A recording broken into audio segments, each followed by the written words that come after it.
4 বছর আগে আন্তর্জাতিক ক্রিকেট থেকে অবসর নিয়েছিলেন পাকিস্তানি পেসার উমর গুল।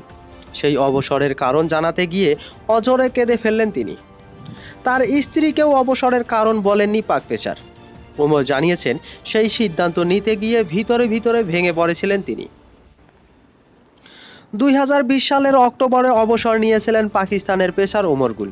41 বছর বয়সী সেই পেসার পাকিস্তানের হয়ে 47টি টেস্ট, 130টি একদিনের ম্যাচ এবং 60টি টি-20 খেলেছিলেন। কিন্তু অবসর নিলেন কেন? উমর বলেন, অবসর নেওয়ার প্রথম কারণ ছিল অবশ্যই আমাকে বার্ষিক চুক্তি থেকে বাদ দেয়া। আর দ্বিতীয় কারণটা আমি স্ত্রীকেও বলিনি, সেই কারণ ছিল আমার এক বন্ধু।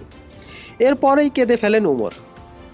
তিনি বলেন, 2004 সাল থেকে আমাদের বন্ধুত্ব। করোনার প্রথম ঢেউয়ের সময় ঈদের 2 দিন আগে করাচি থেকে ফিরছিল।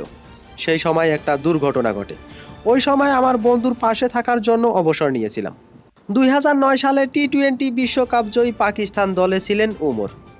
এখন পাকিস্তান দলের বোলিং কোচ তিনি।